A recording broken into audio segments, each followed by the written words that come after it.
Good afternoon. It's great to see you all in the building.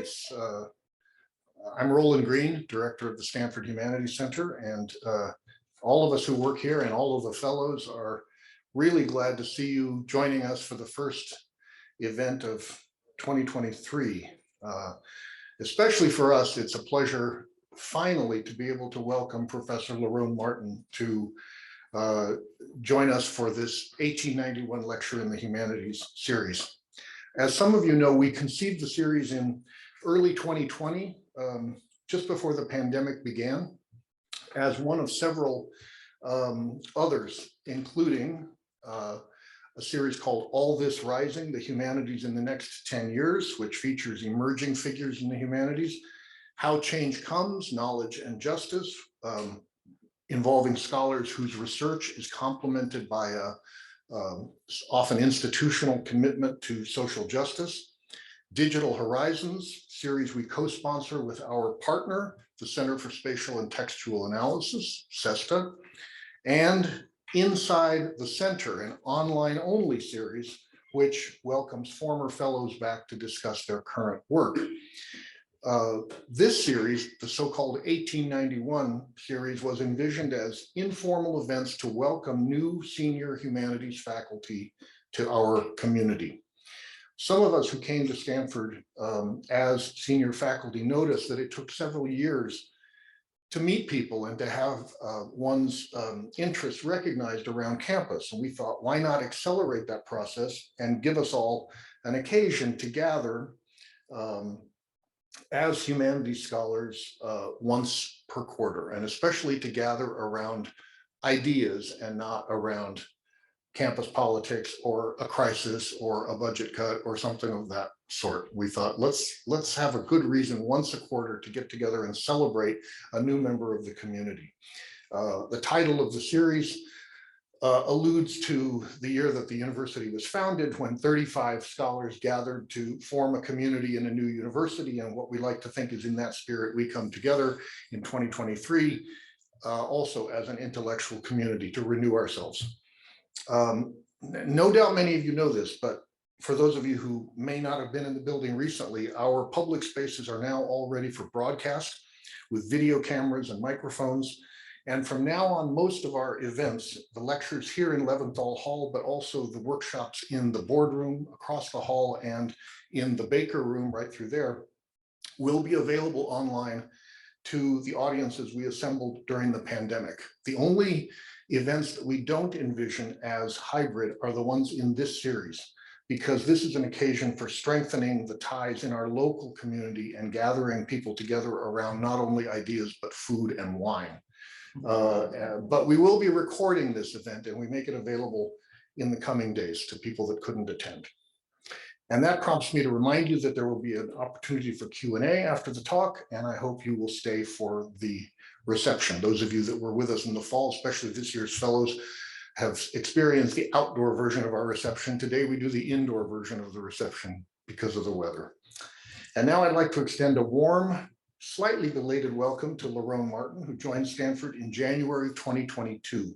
He is the Martin Luther King Jr. Centennial Professor and Associate Professor of Religious Studies and Director of the Martin Luther King Jr. Research and Education Institute. He came to us from the faculty at Washington University in St. Louis. Professor Martin is the author of Preaching on Wax, The Phonograph, and the Making of Modern African-American Religion, published by New York University Press in 2014, a book that received the first book award of the American Society of Church History. His recent book, which is the topic of today's event, focuses on the relationship between the FBI and white Christian nationalism, and it was released just last week by Princeton University Press.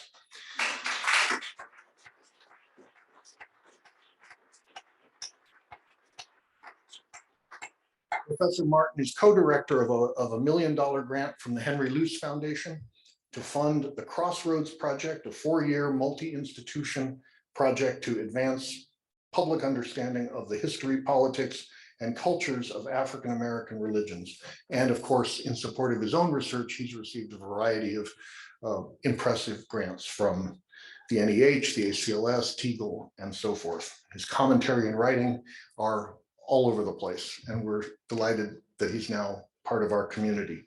So thank you for joining us today, Lerone, and here's a long overdue welcome from Stanford.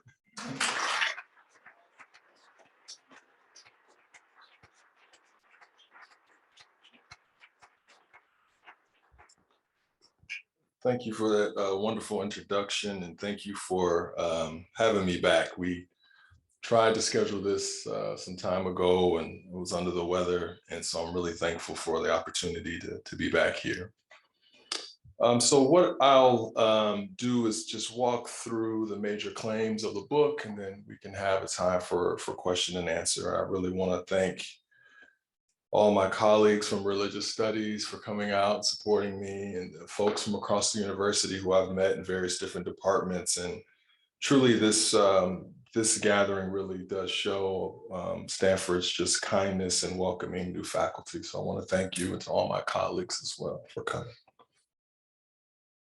In 1966, the Capitol Hill United Methodist Church dedicated a stained glass window to FBI Director J. Edgar Hoover. As you see from this program here, it was considered a high holy day at the church, and the church was purposely built upon the very grounds where J. Edgar Hoover was raised. And so the church decided on 1966, as the church was opening, to dedicate a stained glass window to the FBI director. The stained glass window was over 30 feet tall, and it came in seven different columns, all of which the church claimed represented something of J. Edgar Hoover. And you can see it better here in color here. There was an anchor there, there was a heart, there was a lily for purity, a compass for wisdom, all of which the church claimed represented J. Edgar Hoover. They placed next to the window a plaque called Statesmanship Through the Christian Virtues, which listed the window as being dedicated to J. Edgar Hoover for being born on that spot in 1895. And outside the window, the church also placed a replica plaque as well. And here Hoover is standing beside the pastor, and as well as the Senate chaplain at the time, Reverend Brown, and as well as a Methodist bishop. For the close of the worship service, the church said this final prayer: "We honor today a man of Christian stature and national leadership. We offer our thanks to thee for such men as J. Edgar Hoover, and pray that more like men will be forthcoming in our nation. We are grateful for the consistent work of the Federal Bureau of Investigation.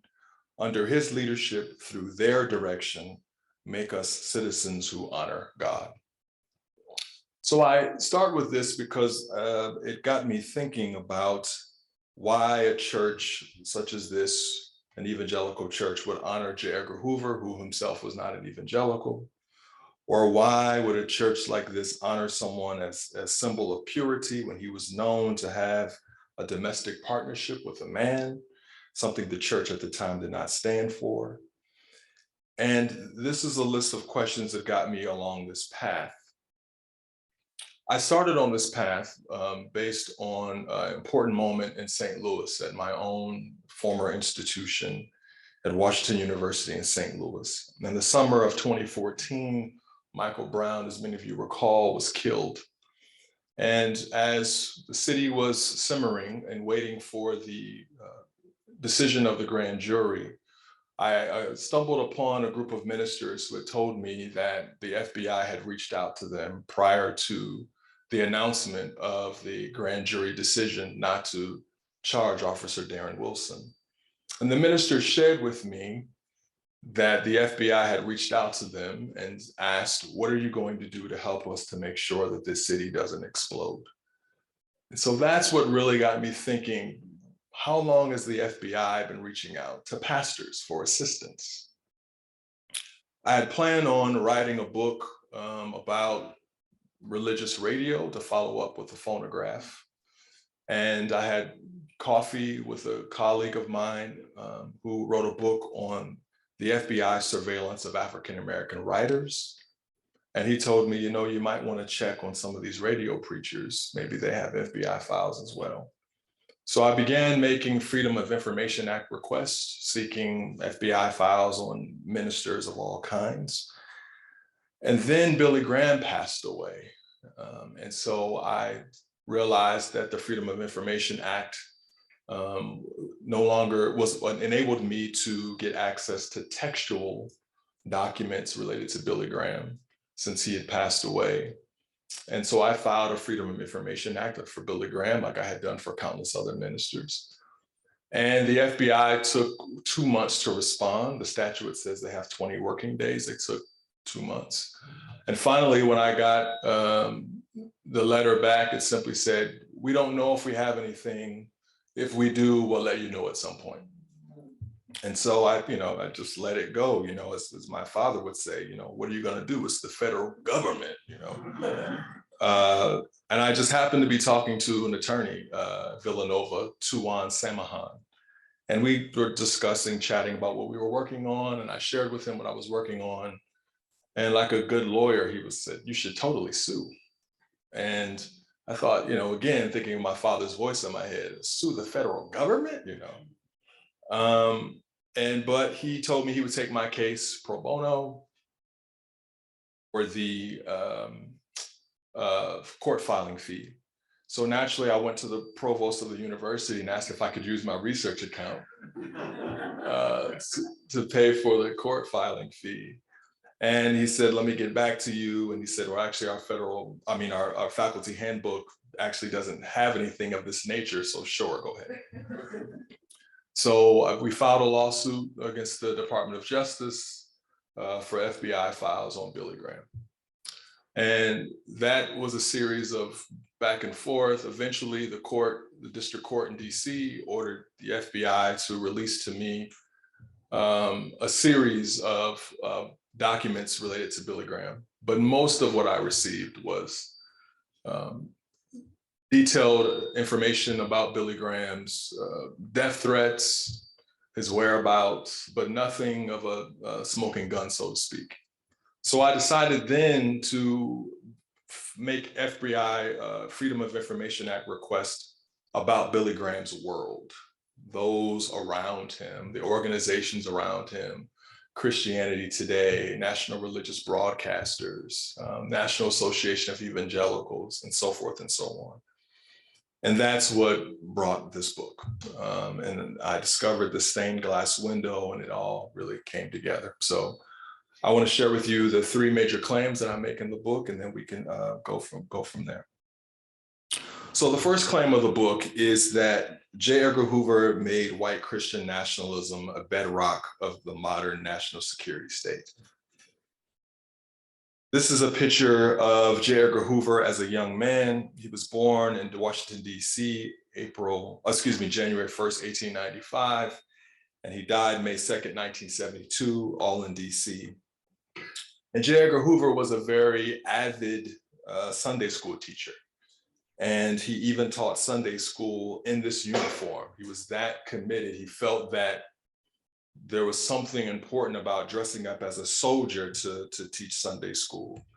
And his teenage diary is filled of commentaries you can see here about his excitement around being elected to secretary of his Sunday school class. Of course, as a teenager, he has other things in the diary, such as on April 4th, fooled lots of people for April Fool's Day, as any teenager would enjoy doing. But most of the diary, a great deal of it is filled with conversation, reflection on teaching Sunday school. And as he taught Sunday school in his Sunday school uniform, this is the image that I use in the book to chronicle the kind of world Hoover sees. And that is, he saw himself as both a minister and as a soldier. And that this is the kind of masculine, white supremacist Christianity that Hoover was really committed to as a young man. And when this young man became director of the FBI in 1924, I argue that he tried to recreate this kind of world within the FBI. So one of the things that he did is that he let go of all the special agents of color at the time, the African Americans who were working as special agents in the FBI. And he hired strictly only white Protestant and Catholic men, with a sprinkling, many of his agents would say years later, of Jewish agents, but typically they would be placed at the front door of the office as a way to try to remove any doubt if Hoover was anti-Semitic. But it was mostly white Protestant and Catholic men. And when he hired these men to be special agents, he made them sign a pledge, which is in their personnel files. And this pledge said in part, "I shall as a minister seek to supply comfort, advice, and aid to those who may be in need of such benefits. And as a soldier, I shall wage vigorous warfare against the enemies of my country and of its laws and of its principles." So you see here, Hoover has his agents sign this document when they become FBI agents, helping them to understand and see themselves as both ministers and soldiers, the way that he understood himself as a young man and as he understood himself as leading the FBI. This was a way for Hoover to understand that the FBI was both the front guard of protecting America as a Christian nation, and to wage warfare against anyone who did not believe America was indeed a Christian nation. Hoover did this in a couple ways by cultivating this idea. The first thing he did was have spiritual retreats for FBI agents. They were focused on St. Ignatius of Loyola. Manresa was the place where Loyola dedicated his sword and his life to Christ and founded the Jesuits. And so Hoover really saw something important about St. Ignatius as being a warrior, as being key to his FBI agents. And so the FBI started a series of spiritual retreats where FBI agents would go on these retreats and they would walk through the spiritual exercises, over a weekend. This was to help them to cultivate themselves as an idea of soldiers for American Christianity and for the Christian nation. Now, these retreats were not required of agents, but you can see in this document here that every section of the FBI had a retreat captain who was responsible for recruiting and having his agents go to these retreats. And so as a paramilitary organization, the best way to be promoted in that is to really fall in line. And so while there was no requirement for FBI agents to go to these retreats, they were heavily encouraged to if they were going to be promoted. And all the section captains and all the division captains within the Bureau would stop by and take attendance to see who was all there and who all attended these retreats. I had the chance to interview several retired FBI agents in doing this book, and I especially focused on some of the first African-American agents who joined the Bureau in 1962. And I asked them about these retreats. And one individual who's now passed, his name was Wayne Davis. He was the first African-American to lead an FBI field office. We went out to dinner and I interviewed him, and I said, so tell me about these spiritual retreats. And he said, what are you talking about? And I said, you guys had spiritual retreats. And he said, no, we didn't. And I was so happy that I knew something the FBI didn't know. And so I reached into my briefcase and I threw the file on the table in a very less dramatic way than I'm telling you now. But and he said, let me get back to you. He called me a couple of weeks later and said, you're right. We did have these retreats, but I was never invited. None of the African-American men that I knew were invited to these retreats. And so it was a spiritual culture that was cultivated within the FBI that excluded even the African-Americans who were even in the FBI at the time. I finally met an African-American Catholic FBI agent, and he shared with me that he purposely went and he used some profanity that I won't use now because this is being recorded and my mom might see it. But he said that he purposely went because he wanted to tick everybody else off in the FBI, and he wanted to show them that they couldn't exclude him from the house of God. So he was never invited. He never saw this flyer before, but when he found out about it, he purposely would go to these retreats. Another way the FBI did this was also through mass and communion breakfast as well. So they would have these communion breakfasts for FBI employees, relatives and friends and family. This was subsidized by federal taxpayers. So this was usually held in very important hotels, expensive hotels, and some of the more rank and file FBI agents who couldn't afford to go, they could receive a subvention from the FBI through federal appropriations to go and worship at these events. Hoover typically issued a statement at this event, and so this is one statement that he released that I'll read to you. It is a pleasure to extend best wishes on the occasion of the 15th annual FBI Mass and Communion Breakfast. And this day, when a large number of our citizens are completely engrossed in the material things of life, it is a source of deep pride to know that so many men and women of the FBI, their families and friends, gather each year in this now traditional manifestation of their faith in God. Belief in God and his teachings is vital in the fight we daily wage against the insidious forces seeking to engulf us. Without this belief, crime would soon be rampant. Without it, communistic atheism would rob us of our spiritual existence. Let us mold our lives in his image and likeness and strive to uphold the Christian ideals upon which this great nation was founded. So you see the way that the Hoover is cultivating within his agents, especially in the midst of the Cold War, that they are America's front Christian guard protecting the soul of the nation. And these worship practices were so ingrained within the Bureau that one retired FBI agent who became a pastor said, "The Bureau was my seminary."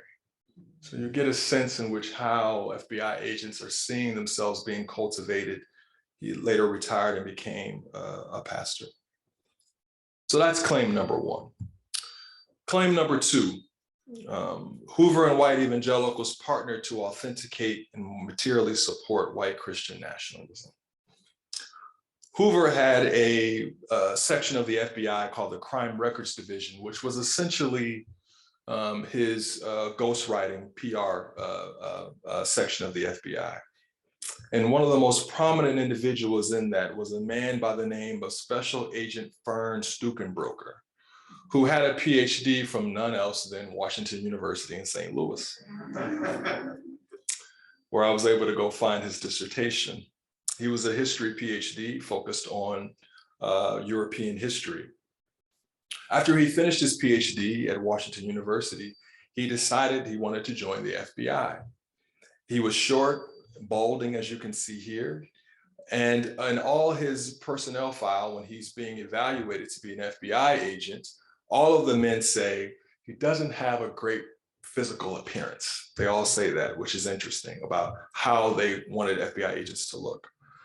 But they recognized that he was valuable because he, one, had a PhD, and two, he was a Methodist lay preacher. And so he became Hoover's primary ghostwriter on a number of Hoover's books, and as well as Hoover's essays. Hoover wrote for a number of Christian magazines of the day, both Protestant and Catholic, but he focused a great deal of his energy on Christianity Today. And Fern Stukenbroker wrote a great deal of Hoover's essays and even finished off some of Hoover's books. So you can see here from Christianity Today, the FBI, J. Edgar Hoover has listed here some of the articles that he wrote. And what made this fascinating was what Hoover would do is he would connect with the editors of Christianity Today. They would have a conversation about what Christianity Today thought its audience needed to hear. Fern Stukenbroker would take that back. He would write something. Hoover would look at it. Then it would be sent to the Department of Justice for final approval. And then it would be sent back over to Christianity Today, and it would be published. Now that there shows a great deal of connection between Christianity Today and the FBI.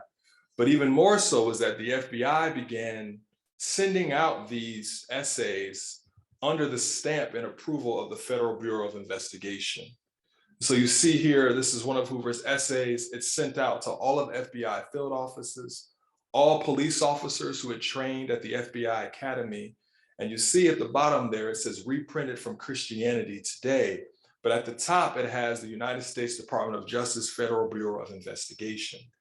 So as Americans are receiving these documents and hearing about these documents, it seems as if the Federal Bureau of Investigation and Christianity Today are on one accord, and that these two groups are combined. And there's a sense in which this is not just Hoover's opinion about Christianity, right? That this is almost like official United States policy in some ways, and it's being disseminated across the nation. As these essays were disseminated, preachers began to quote from them in their sermons. So first and foremost, Billy Graham. This is a picture of the two men in 1969 in Hoover's office. And Billy Graham began quoting Hoover in some of his more famous sermons like The Lost Frontier.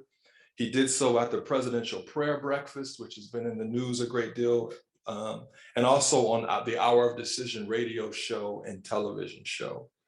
And so as Billy Graham is quoting Hoover in his sermons, as you can imagine, it begins to flow down to others as well.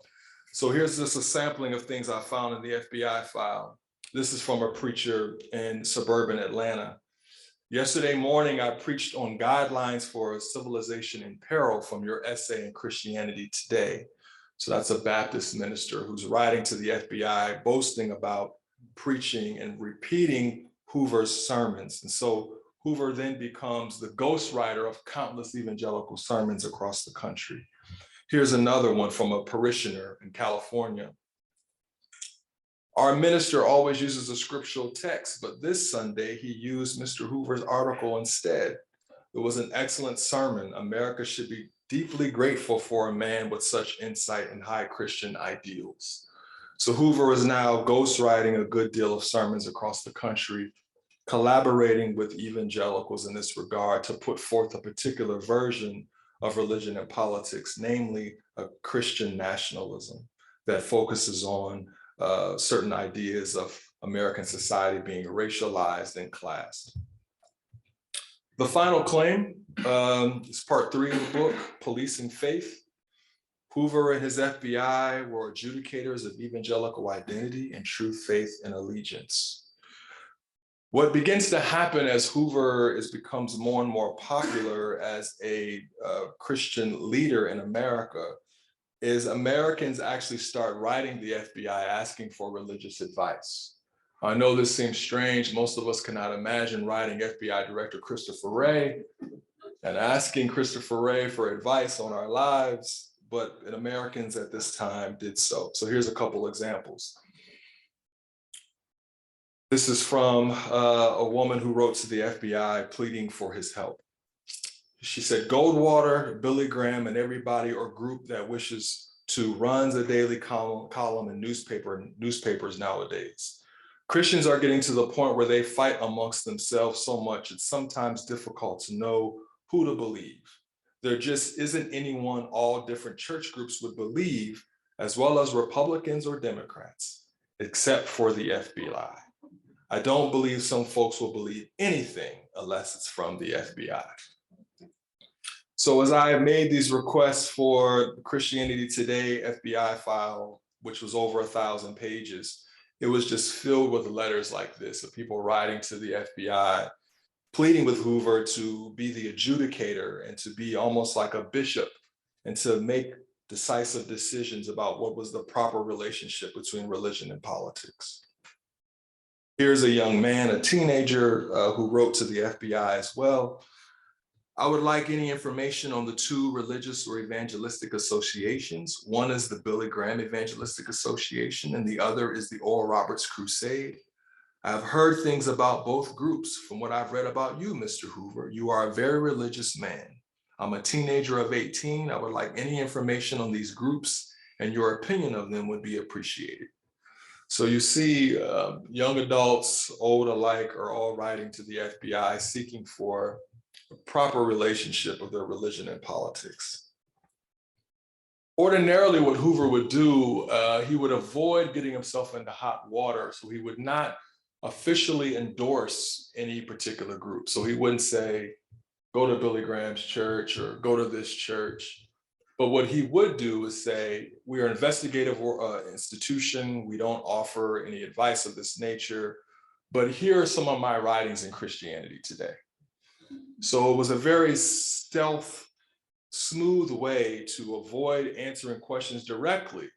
But anyone who would receive essays out of Christianity today would be very clear which direction Hoover was leaning. He was not telling people to go read Christianity in Crisis by folks like Reinhold Niebuhr. He was not telling people to go read other books of that nature. And he certainly was not telling people to listen to or follow Martin Luther King Jr. So it was very clear about what path Hoover was advising people to take. I closed the book by thinking about how Hoover adjudicated and really established himself as America's leading figure in American religion and politics by focusing on the campaign that he launched against Martin Luther King Jr.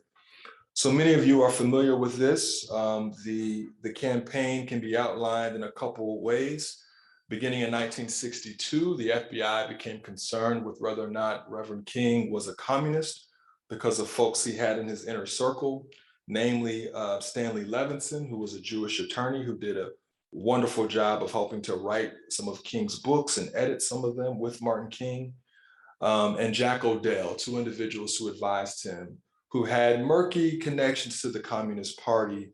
So the FBI was concerned that maybe perhaps King was either A, being duped and being used by the Communist Party, or B, was actually a card-carrying communist, but was pretending to be a minister.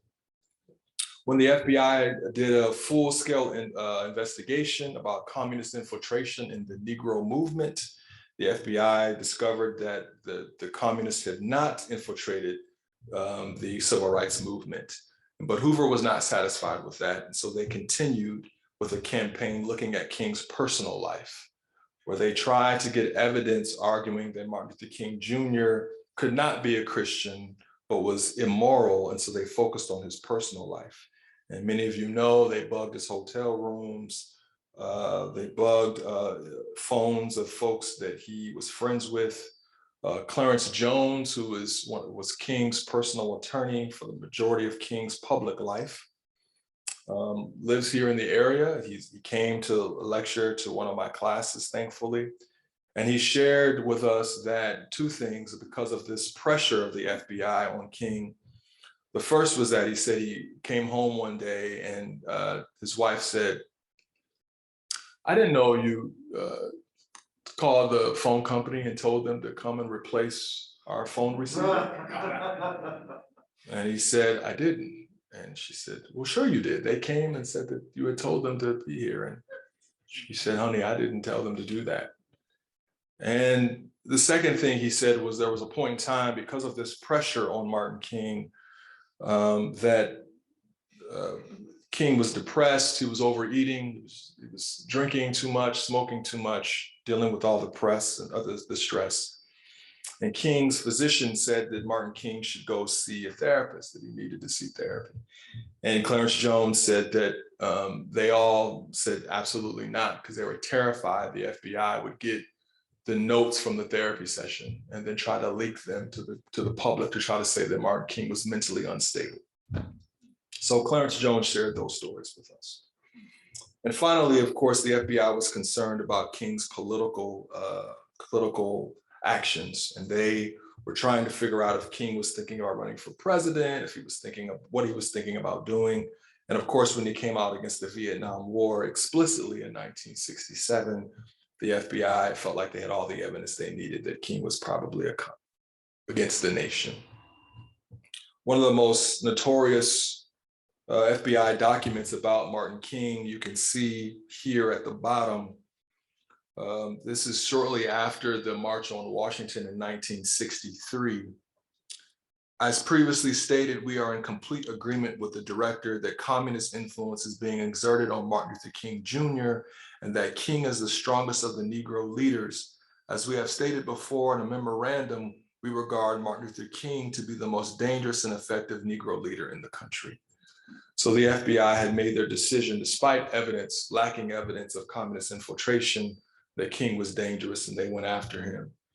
And probably the most horrible, notorious example of this is the letter that the FBI sent him. And this is very difficult to read, I know, but this was an anonymous letter the FBI sent him, written as if it's from an African-American Christian, telling Martin Luther King Jr. that he was a fraud, he was immoral, Satan could do no more because of his purported extramarital affairs, and that King should consider, at least the letter mentions bowing out of the civil rights movement.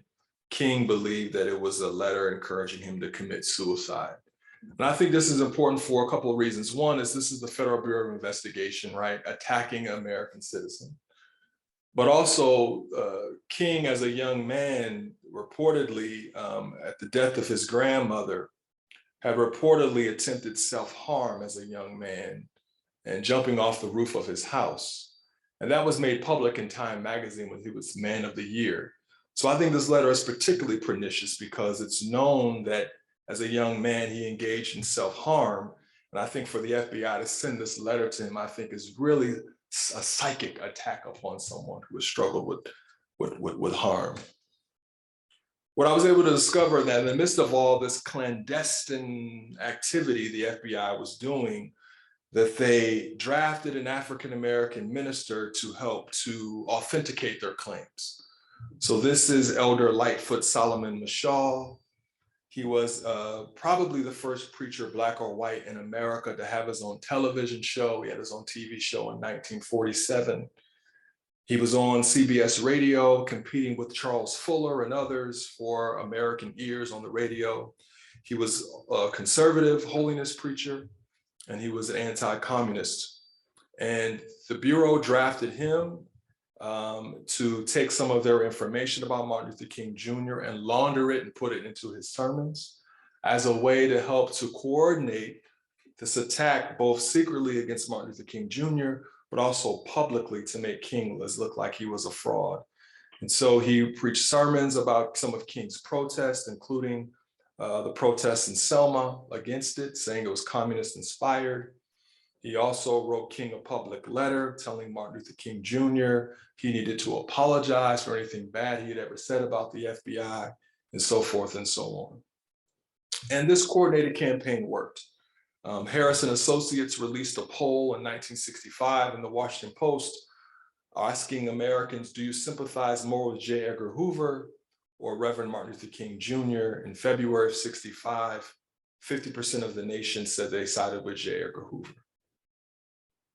And the next year, the numbers look even worse when the Gallup poll asked Americans how they felt about MLK. Only 34% found him favorable and 66% unfavorable. And this is even prior to him coming out against the Vietnam War. So the FBI's campaign in this regard to sort of construct, adjudicate American religion and politics was successful and one of the most iconic figures in American religion and politics. So what does all this mean? What is the legacy of this? The church where the stained glass window was, after the news broke in 1971 that the FBI had been engaging in behaviors that many Americans always suspected, a group of citizens, Protestants, Catholics, and Jews broke into an FBI office in Media, Pennsylvania, and stole some documents and leaked them to the press. The Washington Post was the only newspaper who decided to publish those documents, and it was front page news on the Washington Post that the FBI had been spying on American citizens, not for criminal behavior, but just for their political and religious beliefs. The very next day, the plaque at the church disappeared on the outside.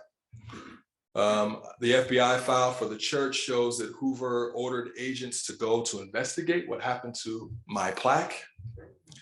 The agent said that the bolts had been removed and the plaque had been removed from the outside of the church, and that it was probably the liberal minister of the church who was allowing civil rights marchers to use the church. But they said, Mr. Hoover, we can't further investigate without risking embarrassing the Bureau. But the plaque on the inside of the church is still there. So I think this serves as a metaphor for thinking about Hoover's role in American religion and politics today. That from the outside, it looks as if Hoover has been dismissed and the FBI has moved on. But from the inside, I think there's a great deal that we can learn from Hoover's influence. So a couple of things I think about what this history means to us today. I think it speaks to us about FBI personnel and FBI hiring. So the FBI is still headquartered in the J. Edgar Hoover building, so it's still named after J. Edgar Hoover. The personnel of the FBI is still overwhelmingly white, male, and Protestant and Catholic. There's only 4.9% of FBI special agents are African American, 9% are Latino. So the Bureau is still very much so centered on white male personnel singularly. And when efforts have been made to try to fix that, there have been a big dust up in the FBI. So during the Obama administration, the FBI began recruiting FBI agents at HBCUs and trying to make inroads for diversity within the FBI. And a critical mass of white FBI agents threatened a class action lawsuit against the Obama administration for reverse discrimination. So there's still an aspect of Hoover's ghost within the FBI. The number of women female agents have naturally increased. Hoover refused to hire women when he was in the office. As soon as he died in '72, women joined the FBI.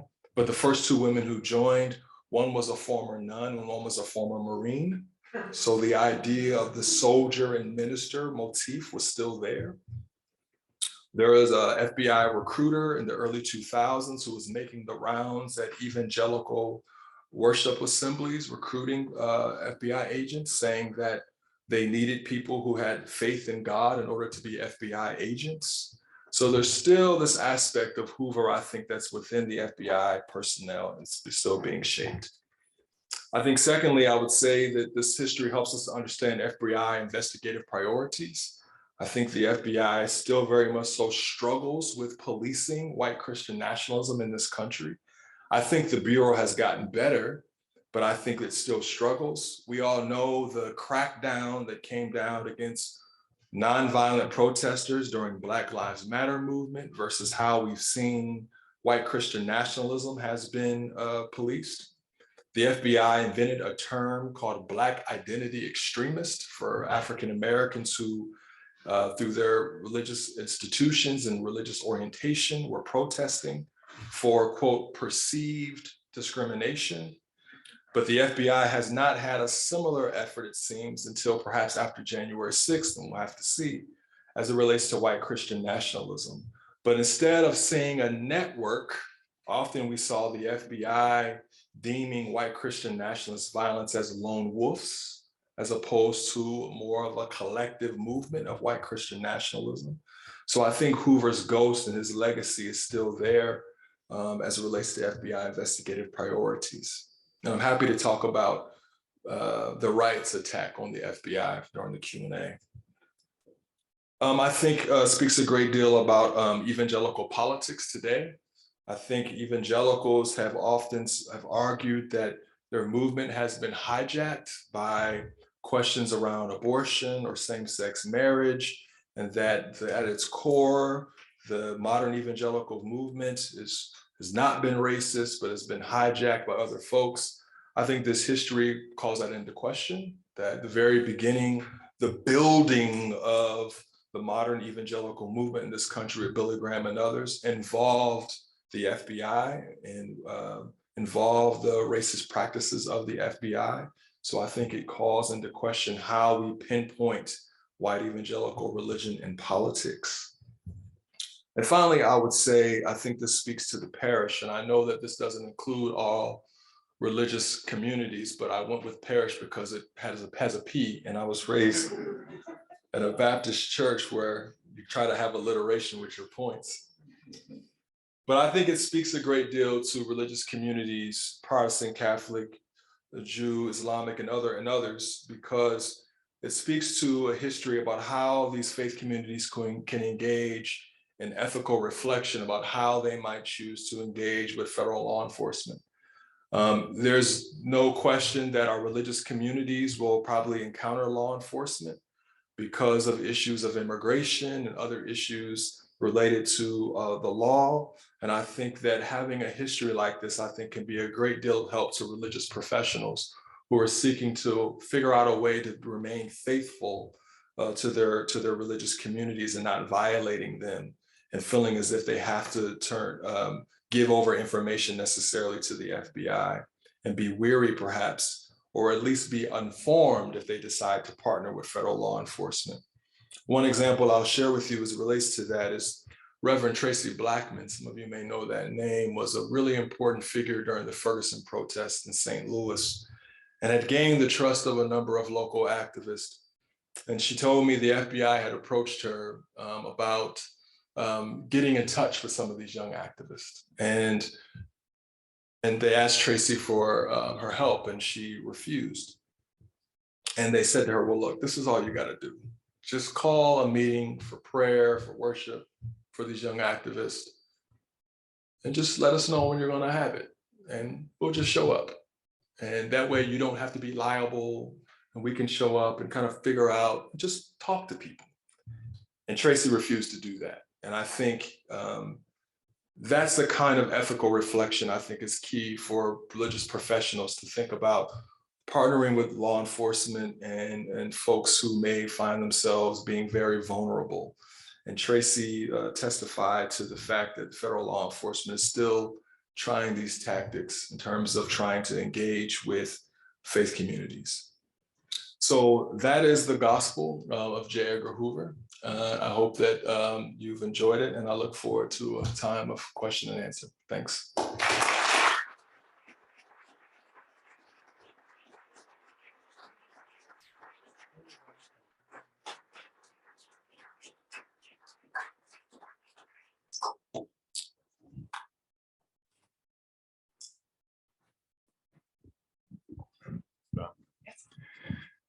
Hi, Lerone. Thanks very much for that. Hey. Brent. So I'm interested in the presence of Catholics in this story because at that time, evangelicals were not very keen on Catholics. If you married a Catholic girl and you were a Protestant of many denominations, that was a serious issue and so forth. And the idea of a Catholic Mass and communion breakfast, right, in which a largely evangelically led organization is tolerating. How do you understand this? Did you find stuff in the files about derogatory stereotypes of Roman Catholicism and papists and so forth?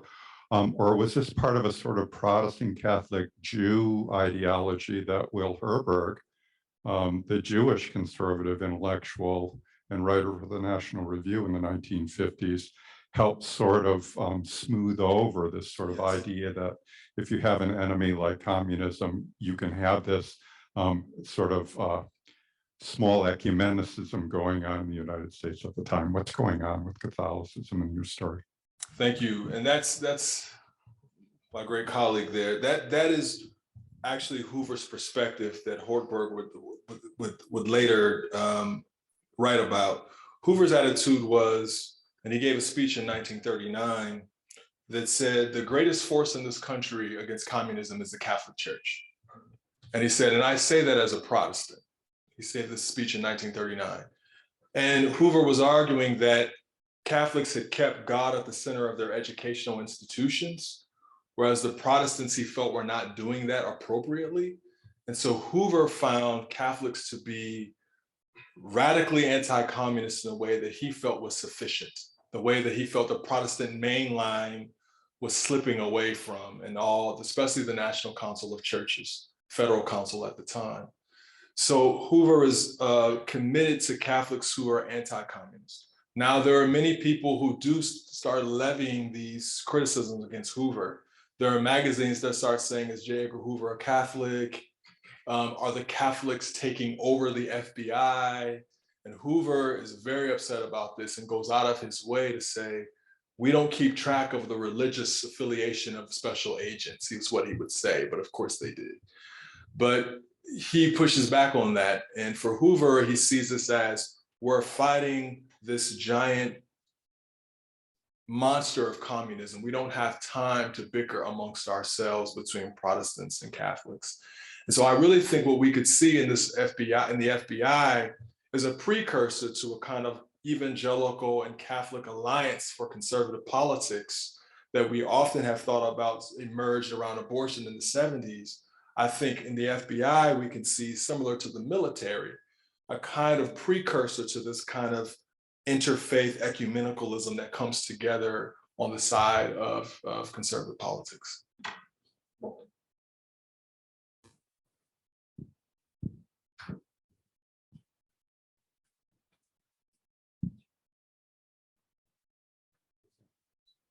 Okay. Oh, You can ask over there, then I'll ask that. are you sure? Yeah. Okay. First, thanks for a fantastic presentation. I'm looking forward to going out and picking up the book tonight. I really enjoyed it. Just a very quick question. If your research unearthed any insights about Martin Luther King Jr.'s assassination and the FBI's potential involvement? So from everything that I've read, and I'd be interested to hear some other colleagues or other takes on this, like Beverly Gage, who has a biography of Hoover, large biography of Hoover, and David Garrow. My position on this is that the FBI, I think, was aware of the death threats of J. Edgar Hoover, and I think they were, of Martin King, and I think they were aware of folks who were well positioned to do it, but they were idle. That is, I think I can say that safely on the evidence that I've seen. I haven't seen evidence of whereas the FBI is a part of the conspiracy to kill Martin King. The King family in the 90s came out and said that they did not believe James Earl Ray was the shooter. They believed that there was a conspiracy. They went to court in Memphis, federal court in Memphis, and won to say that there was a conspiracy around killing Martin King.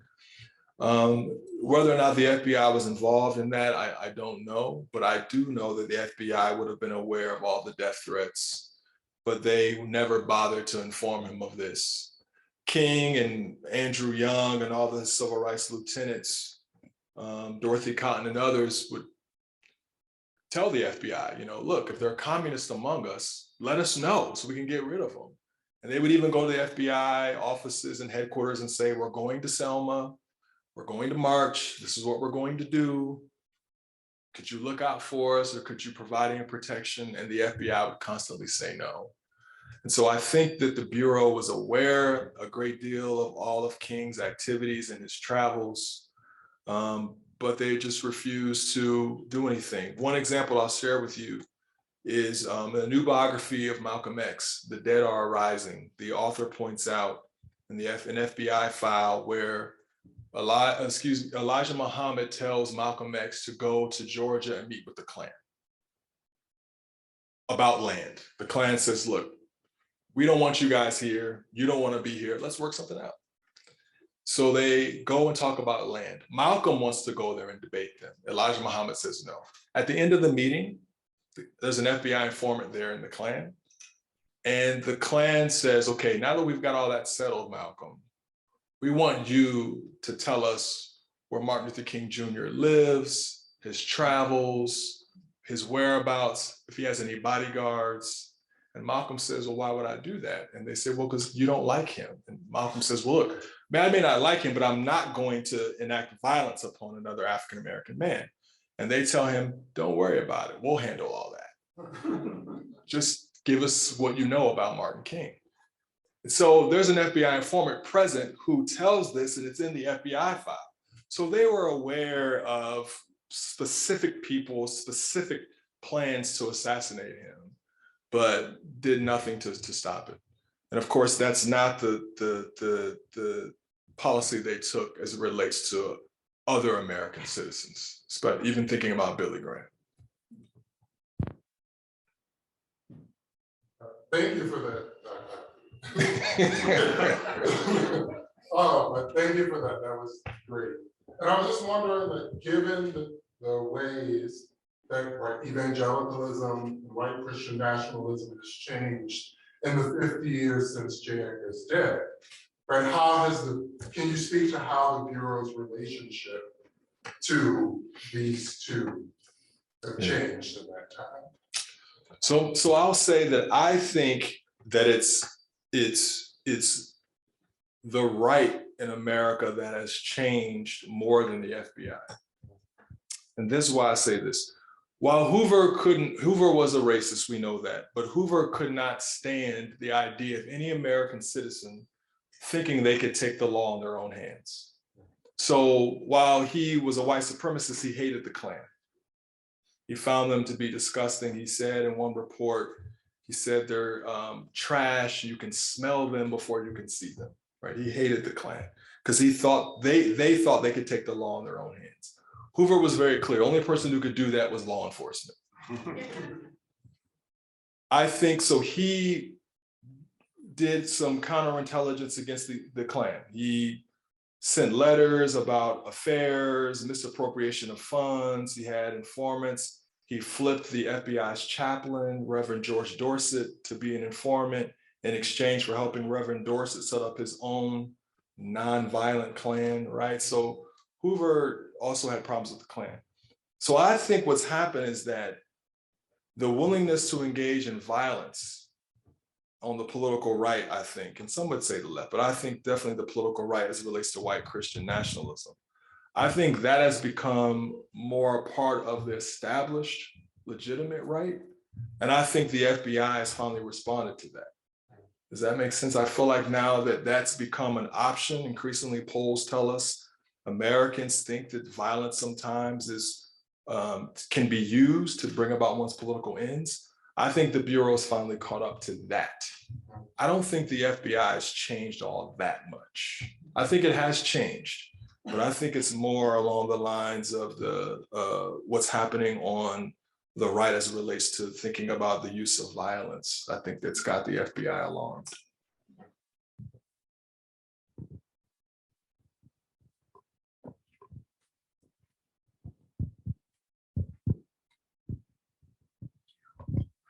So thank you for your talk. My question is about homosexuality. So we know that Bayard Rustin and Martin Luther have kind of tension between the two and tendentious relationship between the two. And do you find any more evidence about the FBI kind of have some sort of scheme to exacerbate the relationship between the two? And do you think that they approach the African-American community to inform against the homosexuals within the community, as they did with the communists? Yeah, so for those who don't know, Bayard Rustin was the brilliant organizer of the March on Washington. He was detained by the FBI and arrested on sex charges, mainly because of his homosexuality. I think Martin King, because of his commitments, and I hope we're answering your question, because of his commitments to a kind of respectability, I think that he, at times, he did steer clear of Bayard Rustin for fears of what that would do to his claims about Black equality. King, while light years ahead when it came to thinking about race, was very much so a man of his times when it came to gender and sexuality. The King Institute we have on our website, when King was a columnist for Ebony magazine for life advice. And a young man wrote in, it's on our website, a young man wrote in saying he had feelings for men the way that he should feel for women. That's how he described it. And King went along with the knowledge of the day, medical knowledge of the day, by saying that it was probably a psychological issue.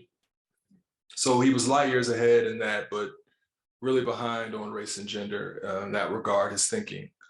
So I think King steered clear for a time from Bayard Rustin. Obviously, when the March on Washington came, they came back together.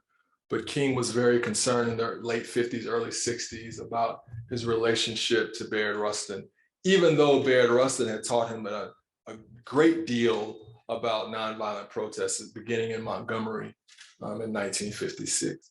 I don't have any evidence of any rumors being pushed by the FBI at all about their relationship.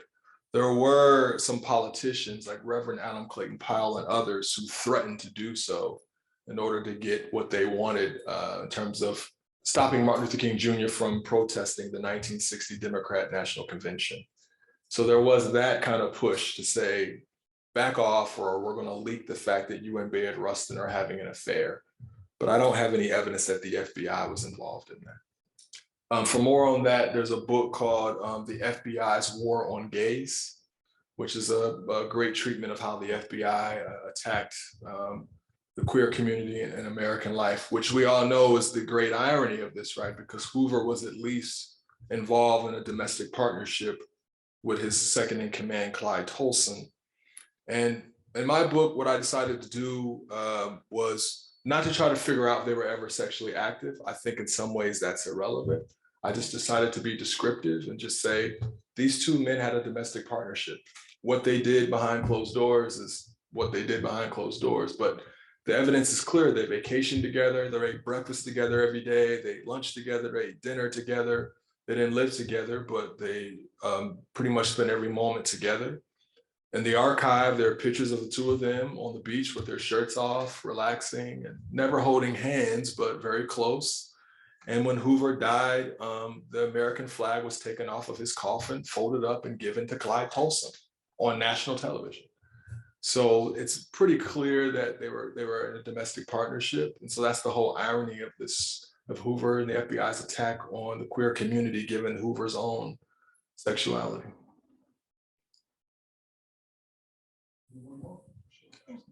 This light thing over here. Hi, thank you. I'm a curator in the library system here, so the fact that you sued the federal government for archives is just delightful to me.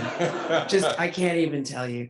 But I can only imagine when you're researching any type of espionage in general, there are a lot of challenges. Yes. So I was wondering if you could just say a little bit about how you did your research and what difficulties you encountered in finding information. Thank you for that question. Time, I made my first request in 2014.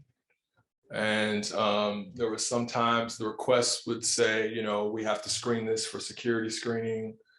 It'll take 12 months. And then sometimes it would actually take 18 months or 24 months. And the challenge is that the FBI has, the executive agency has a retention schedule, which says which documents are to be kept at the FBI office, which are to be destroyed, and then which ones are to be shipped to the National Archive. So it was a lot like playing cat and mouse. I would request a file, say, for a particular minister that I would just thought, this person probably talked to the FBI.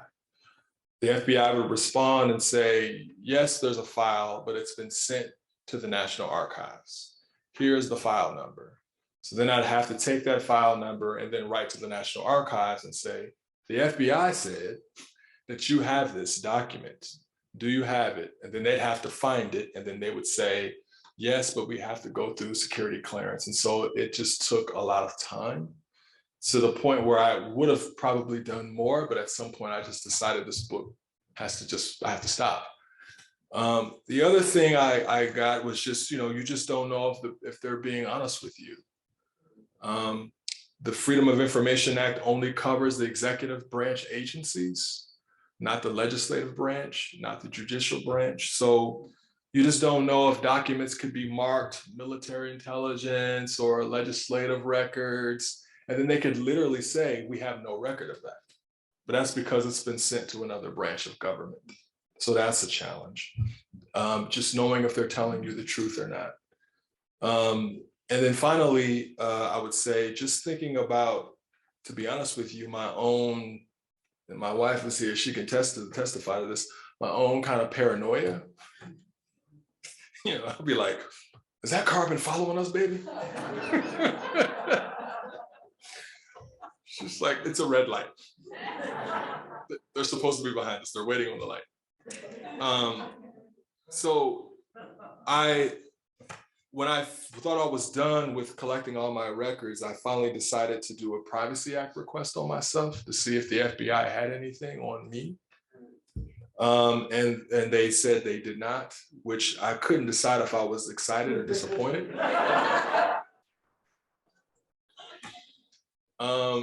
But I will say, when I teach this class, I'll close with this. When I teach a class on the FBI and American religion and politics, what I try to do, to be fair to my students, is that at the end of the course, when I've given them all this information, every FBI field office has a community liaison. It's an FBI agent who's assigned to make relationships in the community. So I invited the FBI community liaison in St. Louis to come to my class and to lecture to my students about the FBI and domestic terrorism. So I made this request a year in advance. I knew I was going to teach the class, and I never heard back from them. I emailed them, I sent them snail mail, I did everything, I never heard back. And then just out of the blue, a year later, it was like, they emailed me like, hi, how are you? Like, thank you for your request. We'd be happy to come to your class. And then the special agent who was assigned emailed me about coming to class. And then I said, well, you know, how would you like to, you know, connect or identify so you can find the classroom? And he was like, I'm pretty familiar about where you are. So, you know, that was like, you know, paranoia, you know. So I would say that's part of the process of writing this project. So thank you. I really appreciate your time. Thank you.